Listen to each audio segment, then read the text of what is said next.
Hey there, subscribe to my channel, and also press this bell icon so you never miss any new updates, cause whenever we upload new video you will get a notification on your phone. Part 1.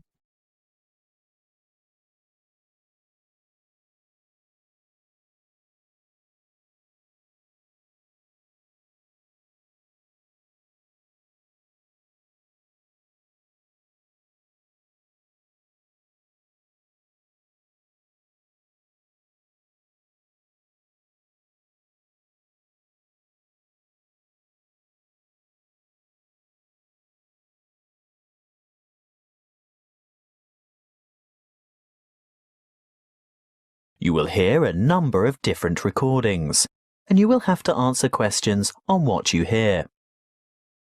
There will be time for you to read the instructions and questions, and you will have a chance to check your work. All the recordings will be played once only. At the end of the test, you will be given 10 minutes to transfer your answers to an answer sheet.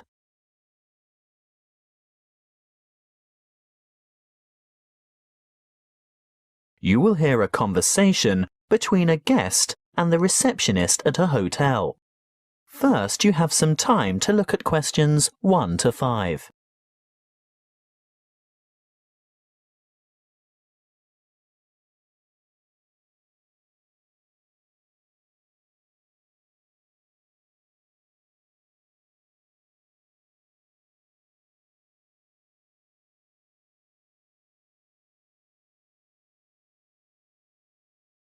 Now we shall begin. You should answer the questions as you listen, because you will not hear the recording a second time. Listen carefully and answer questions 1 to 5. Good afternoon. My name is Kelvin Jones. I booked by internet yesterday. Good afternoon, Mr. Jones. Welcome to the Armitage Hotel. Can you spell your first name for me, please? Certainly. Kelvin. Thank you. Do you have your booking number? Or perhaps you printed out your confirmation? Yes, of course. I don't have the printout, but I did remember to note down the number. It's OOL2381420. Thanks. OOL2381420. Oh, I see you've stayed with us before. Yes, on several occasions. And do you still have the same vehicle registration number? HQW5919? Well, no. This time I have the company car. And what is the registration number? Oh dear, I can't remember. Hang on a minute. Here it is on the keyring. HUV 3331. Thanks. HUV 3331. Now, today is the 21st of May, and I see you've booked a deluxe room on the 5th floor, room 501. Really? I booked a deluxe room? I usually only ever have a standard double room. It's the off-season, Mr. Jones, and we've upgraded you. How nice. And what does the deluxe room have? Is it as good as a suite? Almost. It has all the usual, plus a spa bath, fully stocked bar fridge, a king-size bed, and a balcony. Is there a view from the balcony? Yes. Is that a view of the bay? Yes, and a glimpse of the Blue Lagoon as well. Very nice. I hope it'll be warm enough to sit out there. We can't guarantee the weather, Mr. Jones, although we do try to make your stay as comfortable as possible. Thank you. Now that you mention comfort, is it possible to have some extra pillows, please? I have a sore shoulder, you see, and I need to prop it up at night, or I don't get any sleep. Well, you'll find pillows on the bed, of course, and we can send up a couple more later. Well, I'd appreciate that. One more thing. You paid by credit card over the internet. Can I see your credit card, please? Oh, of course. And some photo ID? What would you like? driver's license. Yes, that's fine. You're staying for 5 days, is that right? That was the original plan, yes. But the conference has been cut short by 2 days because the keynote speaker is ill. So I'll be going home on Wednesday. So that's just 3 nights in all. Afraid so. Before you hear the rest of the conversation, you have some time to look at questions 6 to 10.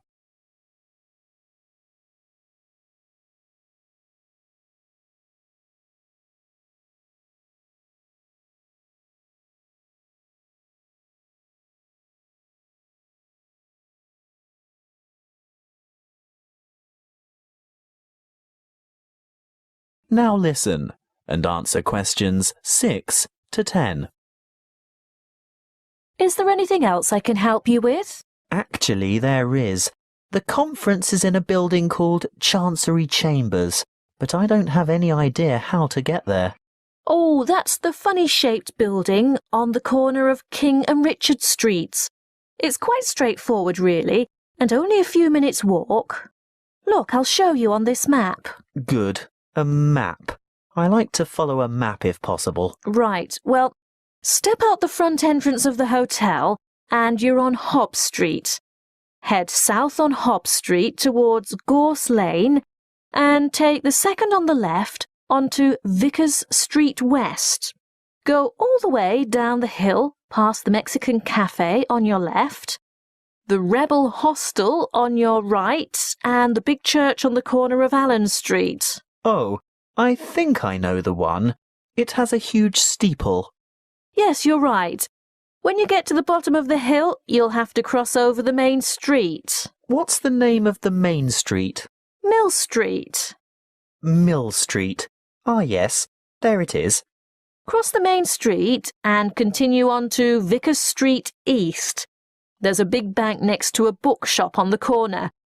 Go up the hill towards the entrance to the park. I've heard it's very beautiful.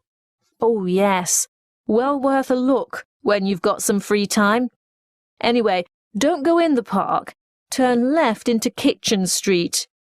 You'll walk past Bowen's Bistro.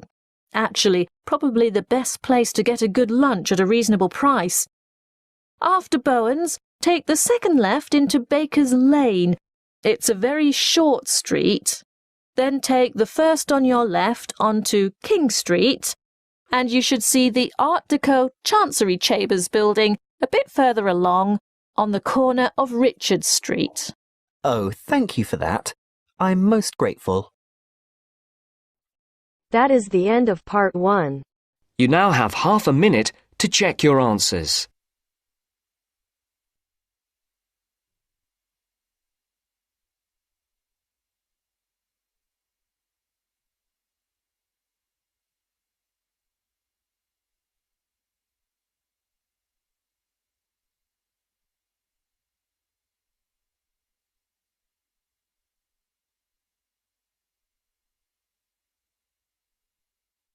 Now turns to part 2.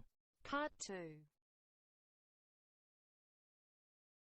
You will hear a recorded message by an employee of an investment society giving information about savings and investment options.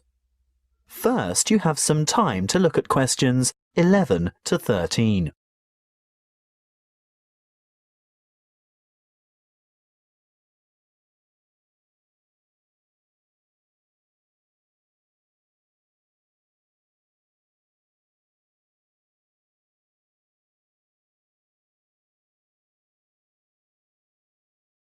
Listen carefully and answer questions 11 to 13.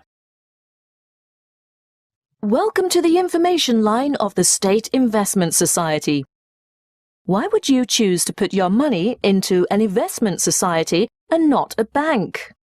Well, SIS offers everything you'd expect from a bank, but the difference is we're a cooperative. We're 100% owned by our customers, people like you, and that means we always put your best interests first. You won't see our profits going into large foreign-owned finance corporations. No, you'll see them coming back to you and your local community. As a cooperative, We work hard to keep our fees competitive and absolutely minimal. Even better, we can advise you about ways to avoid fees. Here are some suggestions. Firstly, we recommend you carry out as much of your personal banking as possible with us. We won't charge account fees unless your account becomes inactive for some reason. See? No unnecessary fees. Secondly, if you maintain certain minimum account balances, you won't have to pay any transaction charges for transferring money between any accounts that have the same customer number, although there may be some service charges that apply, such as the establishment of automatic payments. So, how can we help you? Before you hear the rest of the talk, you have some time to look at questions 14 to 20.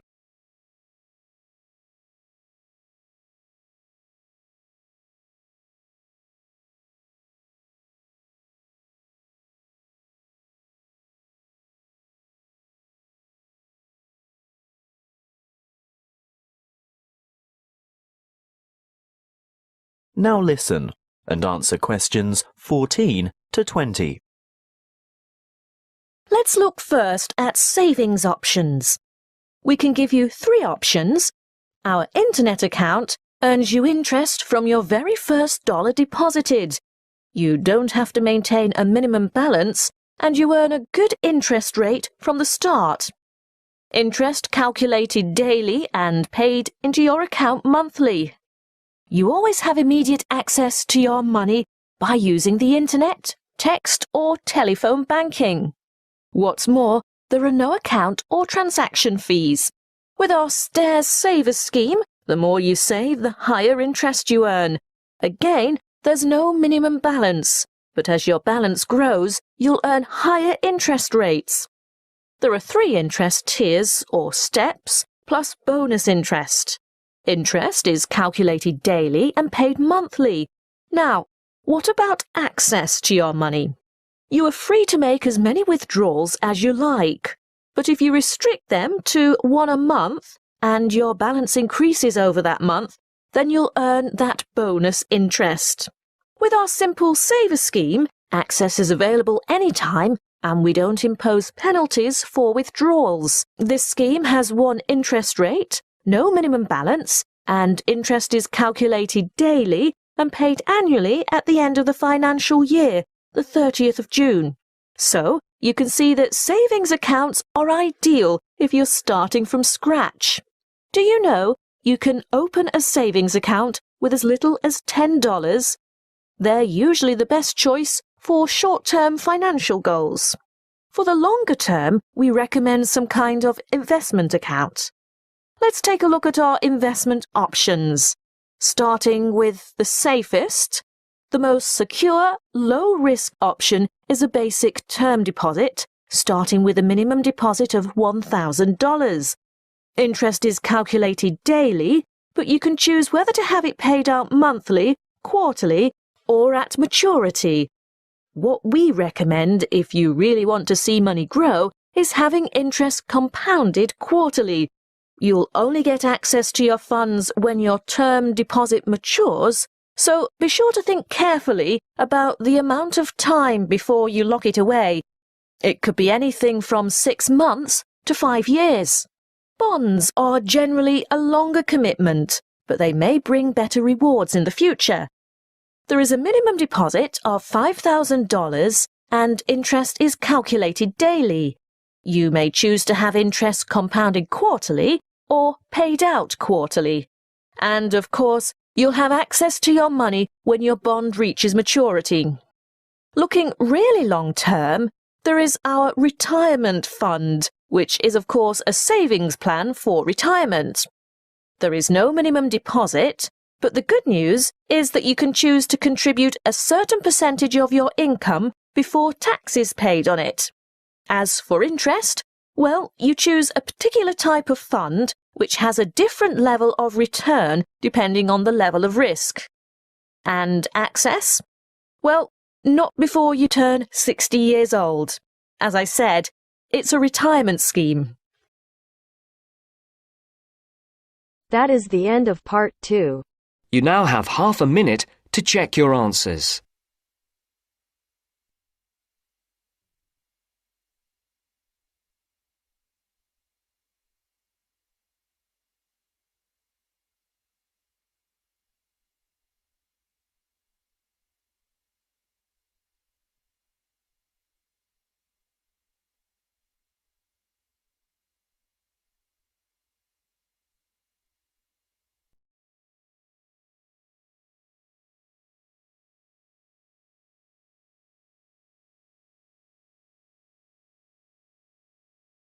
Now turns to part 3. Part 3. You will hear a conversation between two students and their professor, who is asking them to organise a panel discussion for an upcoming conference. First, you have some time to look at questions 21 to 23.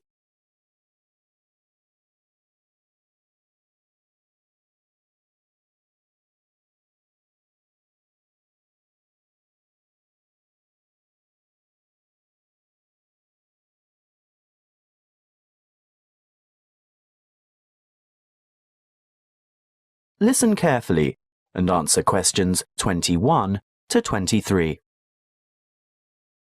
Come in and sit down, Louise, Stuart. I suppose you're wondering why I've asked you both to come here today. Well, we've heard rumours. Forget the rumours. I'll get straight down to business. You know that I'm organising a conference on 17th century English literature? Yes, but... well, I've arranged for 3 keynote speakers, and I've invited 25 panellists so that we can have 5 panel discussions. And I want you two to organise one of the panel discussions. But we haven't done that before.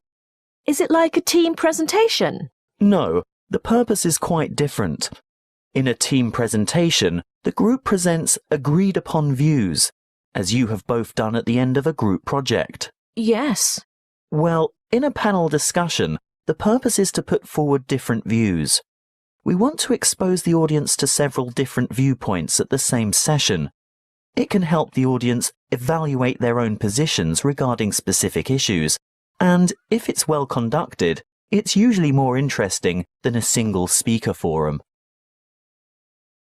Before you hear the rest of the conversation, you have some time to look at questions 24 to 30.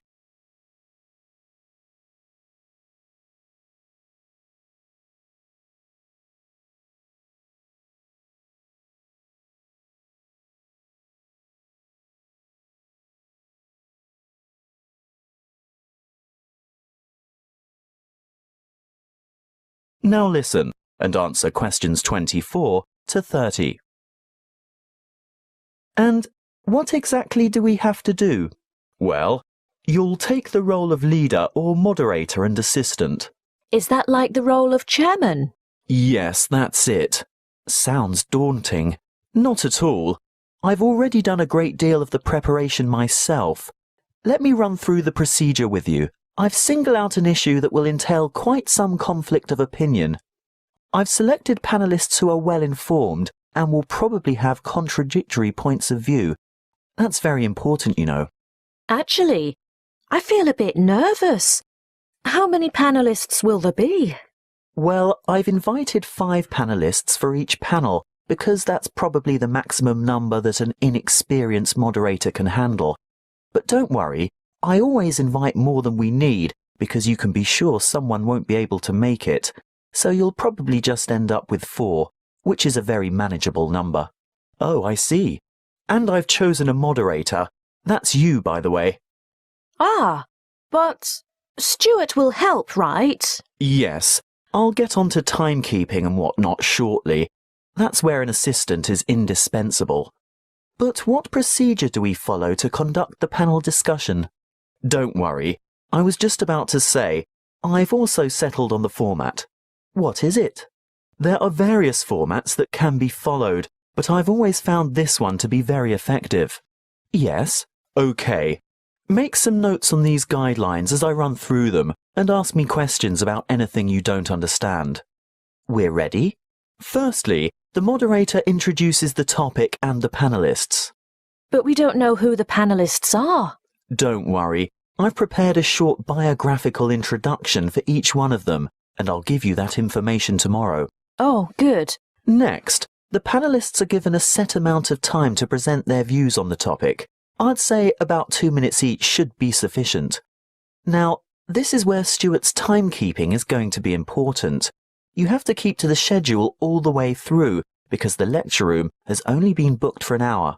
How do I indicate when the time is up? You stand off to one side of the panel, either with your back to the audience or hidden from the audience, but in full view of the panel and moderator. You have a digital clock or timer, and you hold up the appropriate number of fingers to give the number of minutes. When the time is up, you make a cutting gesture with your hand. Ah, but what if the panelists keep talking? Then that's your job to politely intervene and move on to the next segment, which is the discussion itself. Panelists discuss, ask questions, and react to the opinions of other panel members. This, of course, is their primary function and should occupy about 60% of the allotted time. Stuart will watch the time, right? Yes, because you'll be making brief notes. Why? Well, when the time's up, the moderator shuts down the debate and provides a summary of the discussion. Oh, and then it's over? Well, no. The secondary function of the panel is to answer questions from the audience, and that should take up the remaining 15 to 20 minutes. It's the leader's role to recognise appropriate questions and reject those not related to the subject. During the question period, you must maintain strict control, and this will most likely be the toughest part of the whole job. Oh dear. Stuart will of course help you here by ensuring that as many people as possible have a chance to ask their questions, and that no one member of the audience tries to dominate. With about 5 minutes to go, he'll announce that there's time for only a couple more questions, then announce, last question. And then it's over? Not quite. You still have to acknowledge the involvement of the panelists and invite the audience to thank them with a round of applause. Should I clap too? Yes, you should both take part in the applause.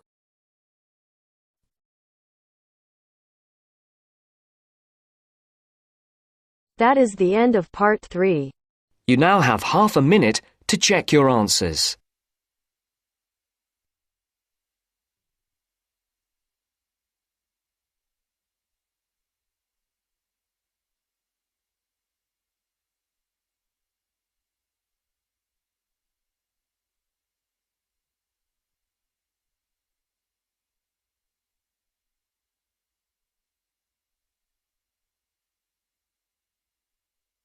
Now turns to part 4. Part 4.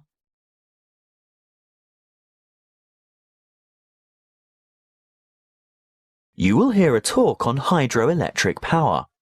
First, you have some time to look at questions 31 to 40.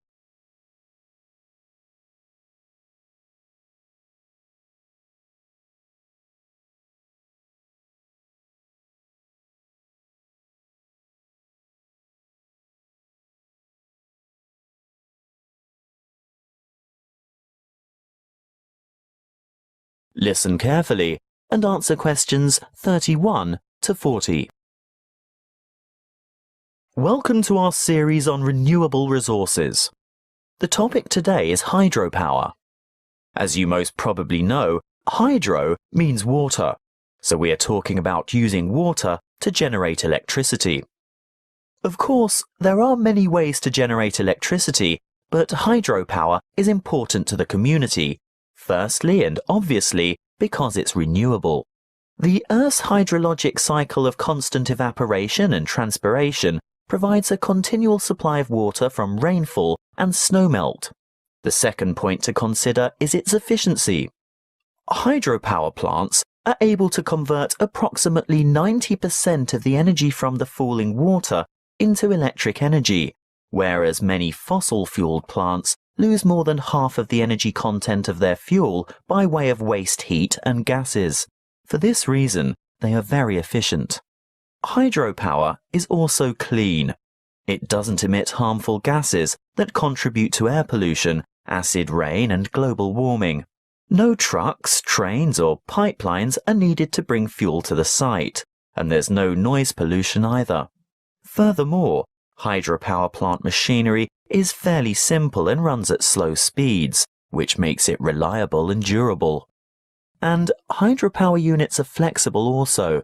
They have the ability to start quickly and adjust rapidly to changes in demand for electricity, thus enabling them to meet peak loads. But this also allows them to serve as reserve capacity and bring more stability to the power system overall. The dams that provide hydroelectric power also have other uses, such as navigation, flood damage reduction, water supply, recreation, irrigation, and low flow augmentation, but it's not the purpose of this talk to go into those details. How do the hydropower plants work? Well, a dam is built across a river, which captures water to form a reservoir and raises the water level to create head. Think of head as the vertical distance that the water falls as it passes through the dam. In other words, the difference in water level between the reservoir behind the dam and the river below. Water from the reservoir flows through an intake gate into a penstock. This is a kind of narrow channel which leads to the turbine below. The force of the water causes the turbine to rotate rapidly, which in turn drives the generator to spin and produce electricity. The electricity is carried the long distances from the powerhouse to substations on the outskirts of cities via power lines. Can you build a hydropower unit on any river? Well, no. Just having water in a river isn't enough. A good dam site must have enough stream flow as well as enough head. A fast-flowing river on the plains is probably not suitable because a dam couldn't be built high enough to provide the head needed for efficient production of electricity. On the other hand, dams in arid high country may have plenty of head but insufficient stream flow. The perfect spot for a hydropower plant is where the right combination of stream flow and head exists. What about the environment? Surely the construction of large dams has an environmental impact. Well, yes it does. Certainly dams and reservoirs are built to improve the lives of people living in towns, farming communities and cities. But there must be a balance between development and preserving the natural environment. Needless to say, the natural river environment is changed, which leads to changes in river ecology and aquatic habitat. Sometimes, for example, dissolved oxygen levels below dams get so low in summer that there is a negative impact on aquatic life.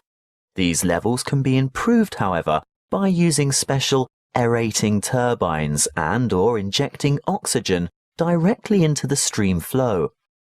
In order to protect and improve the habitat for endangered and other species of birds, fish and water life, there needs to be a thorough review of operating plans to see if a better balance can be achieved. Hydropower plant design and operation must not only meet the needs of consumers for electricity, but work hand in hand with agencies whose concern is for the fish and wildlife, water quality and water supply. That is the end of part 4. You now have half a minute to check your answers.